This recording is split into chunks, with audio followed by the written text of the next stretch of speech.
Last week here on Sharp Saturday, we took a look at my 10 favorite knives that I reviewed in 2021. As it turned out, they were all fixed blades, and I had several people ask me about my favorite folding knives. Well, I didn't really do that many folding knife reviews in 2021, so what I thought I'd do in today's Sharp Saturday video is just talk about 10 of my favorite folding knives I've reviewed since I started the channel. That's what's coming up next here on Survival on Purpose.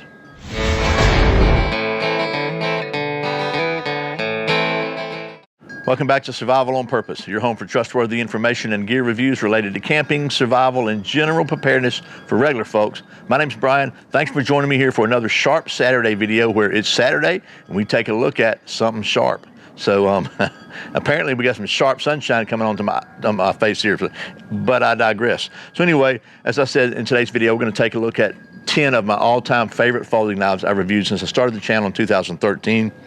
And there's probably a few others that should be in the mix that I've either given away or misplaced over the years, but this is going to be at least 10 of my favorites, and maybe a couple of little bonuses because you know me. So anyway, before we get started with that, a big thank you, as always, to the folks at Big Daddy Unlimited for making these Sharp Saturday videos possible. Me and the knives you'll see today, at least some of them I bought from Big Daddy Unlimited. And the way they make these Sharp Saturday videos possible is Big Daddy Unlimited's a membership site, and if you join at just 99 cents for the first 30 days at survivalonpurpose.com/BDU, then you can check it out, check out your prices. If you think you're going to save money, then it's $10 a month or $100 a year, and if you do that and you're saving money, they'll throw me a couple of bucks. So if you save money, it helps the channel, so it's a win-win. So anyway, survivalonpurpose.com/BDU. Without any further rambling or pitching, we'll take a look at my 10 favorite folders, at least 10 of my favorite folders of all times. So first of all, it's the one that I have in my pocket here, and you notice it's open because that's my Emerson CQC7 folder with the wave feature, and this is a knife that I carry every day and have done so for about 2 years now because I like it so much, and I just like that wave feature. Let me just show you that real quick in case you haven't seen it. So here it is in my pocket, and you just open it up and it's open. This little thing here catches on your pocket. I like that a lot. Now to be fair, it is a little hard on your pockets, but you know, generally they last a few years before it starts really getting frayed. So anyway, that's number one, the Emerson CQC7. By the way, I'm going to put links to all the individual video reviews I've done of these for the last years or whatever in the video description below if you want to get a closer look at the knives. This is just kind of an overview. So that's number one. Number two is a knife that was given to me by Eric from Spyderco. It's a Eric Glesser, who is the, I guess he's the president, CEO, or whatever, Spyderco. It's a Spyderco Manix 2 in Maximet steel. And I'm just going to show you something here. I've had this knife for about 3 years now. Let's just see. Let's do the old redneck sharp test on it. It's never been sharpened, so it's not shaving sharp anymore. It was when I got it, but I'll show you what it is sharp. It is still paper cutting sharp, so just really good steel. I'm not really big on knife maintenance. I should be, but I'm not. But it's a really nice knife, super lightweight. You can see it's a little bit of patina on the blade now, but this Maximet is really good steel and really, really smooth. It's got their, I don't know what they call that lock, but it's pretty cool. So anyway, that's number two. Oh, dropped it. The Manix 2 from Spyderco. Moving right along. Number three. You knew this one's going to be in here, didn't you? This is the Buck 110, and I brought my 50th anniversary one out of the safe to show you. And also, it looks like it's getting a little patina on the brass as well too. I might need to might need a little dehumidifier in the safe there. But this is tried and true, classic, made in America, high quality knife. And you can still get one of these made in the USA for under $50. Not the 50th anniversary one, but just a Buck 110. It's a very, very, very classic, very good knife. I've tested a few of these. Every single one came right out of the box, shaving sharp. And again, they are made in the USA. So that is a Buck 110, and that one is number three. Speaking of made in the USA, number four is going to be a twofer. First, it's my classic, probably 25 years old at this point in time, maybe 30, I don't know, Gator folding knife, just rock solid. Again, made in the USA, and I like this one a lot. This one's been through the ringer with me, been to so many campouts. It's unbelievable. It's just a really solid knife. And then a couple years ago, the folks at Gerber sent me They did an upgrade. I think this may be out of production now. I'm not sure. I couldn't find it on their website now. Maybe I wasn't looking hard enough. But it's a Gator folder premium. And it's a S30V, S30V steel, little kind of fancier bolsters, still solid, still made in the USA. Got a little opener slot in it now, so kind of an upgrade. And I like this one a lot. It's really good steel. I'll be honest with you. It's kind of hard to pick it over my old favorite though. Me and this one have been around. We've been through some stuff together. So that is number 4, the Gerber Gator. And the Gerber Gator Premium, a little twofer there. Number 5. Number 5 is a little different. This is from Germany. It's a Hubertus Springer, and I like this just because who wouldn't, right?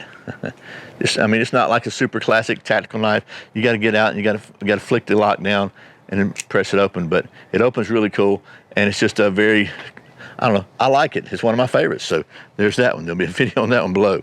These are just classic designs.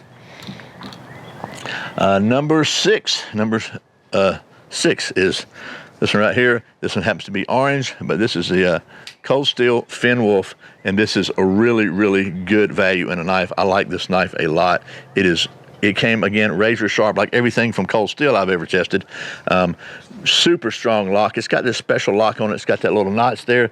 Fits in a ball, and you have to push it's kind of like a lock back, but it's got an extra little ball in there. Anyway, it's a really strong lock. You can baton with this one. I think I did on the video, but tip up reversible pocket clip, and really nice knife. And I think this one's under 50 bucks. So that's a Cold Steel Finn Wolf.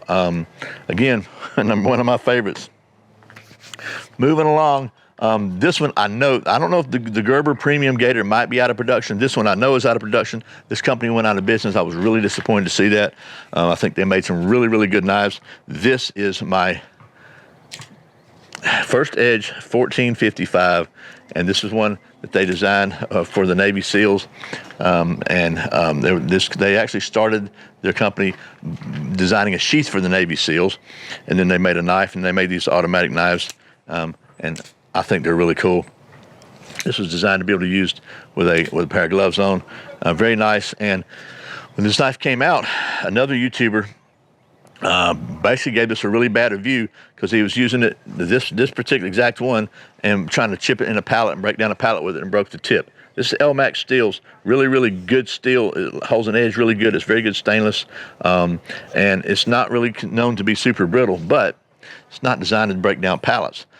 They redesigned the edge on them later and came up with a little different angle here to try to make them stronger. But I'll be honest with you, I've used this one. You can see it. I've used it at work. I've used it for everything you would use a knife for, not a pry bar, but a knife for, and it's done just fine for me. So I carried this every day for probably a year at work in construction sites and stuff. Again, I'm not prying apart pallets and stuff, but I absolutely used it. So really good knife. Unfortunately, they're out of business now, but I did want to show you this because this is about my favorite knives, right? It's not about selling anybody a knife. You can't buy this one, but I like it. So that was number 7. Seven, right? The next one is another knife that I'm sure is out of production, and the production on it was really small anyway. But this is the only Schrade in here right now, and this is a Schrade that was made when there was still Taylor brands, and it is made, look right there, see what that says? You hadn't seen that one on a Schrade in quite a while. It says USA, made in the USA. So this was an homage to the Taylor family, the patron. So I don't remember his name, Mr. Taylor, but one of his first knife designs was a Manila style butterfly folder. And this is the Manila folder, and it is, I don't know too much about all this butterfly stuff. I can't do all that stuff. I know I could cut my finger. Some people have told me that the one side is supposed to, it's even a double edge up there. You got to be real careful. I cut myself when I did the video on this, if you've seen that. Some people have told me that the lock should be on the other side traditionally. I don't know. They told me that this was the traditional way to do it in Manila, and maybe there's a different way. I'm not at all a Balisong knife expert. I just thought it was cool because A, it's made in the USA, and it's straight from Taylor brands. It was made in the USA, and it's just cool. I like these butterfly style knives, even though I could cut my finger with the one in about 3.5 seconds, so, or maybe less. So anyway, that's number 8, this SCMF, which is the Manila folder, so from Schrade. Number 9, Cold Steel made another one. So we got, Cold Steel got 2 in the mix this time. I think they're the only ones that got 2 in, yeah. And this is another really, really cool knife. This is the Pocket Bushman, and it is super, super strong. This thing has got a crazy strong lock on it. I would have no hesitation to baton with this. It's very, very simple. It's just a folded handle, and the only thing that's kind of weird about it is the lock. Like, you got to be careful with this because you have to hold it up here, pull this back. See that thing come out? See it come out right there? That's the lock. And I did a video on this one too, a review on it. So basically what I do is hold it by the blade like this, pull the lock out, and then just get it started. It's kind of a pain in the butt, to be honest with you. I mean, they say you can do your finger right there, but it hurts my finger. So I just open it up and then actually put it up like that, and then just fold it against your body. I don't know. You got to be careful with this one, but it's one of my favorites anyway. I like to live dangerously. So that's the Cold Steel Pocket Bushman. Again, there'll be videos, links to all the individual videos on this. Then finally, number 10, and this is one that honestly I debated about including this because it is one of my favorite, all-time favorite knives. Really, it's like one of my all-time favorites. But I'm not real happy with the company. And just go ahead and tell you, it's a Benchmade 940 Osprey.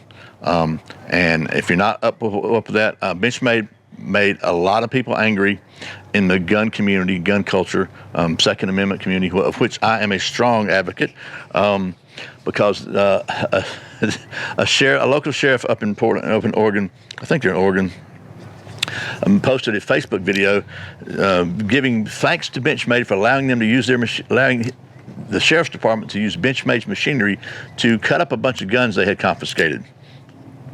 And a lot of people took offense at that because they thought, well, these guns, there's nothing wrong. They should have been sold to law-abiding people in the community instead of destroying them. And Benchmade apparently was a little tone deaf as to their market. And I don't think Benchmade knew he was going to do the Facebook thing, because they came up with damage control pretty quick. But anyway, a lot of people were really mad breaking Benchmade knives and stuff. Look, I paid about $180 for this thing. I'm not going to break it. It's a really good knife, but you know, I just can't, honestly, you won't see any more Benchmade videos on the channel because I can't support them, because you know, I know I'm probably using all kinds of products that don't agree with my values, but you know, there's plenty of knives out there. This is a discretionary thing. I don't have to deal with it. But just to be honest with you, it is one of my favorites, so there we go.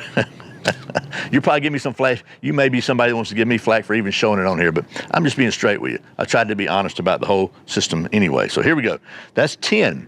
You know, there's gonna be a couple of extra bonuses. These are a couple of also rans. I gotta throw them in because I just thought they were too cool.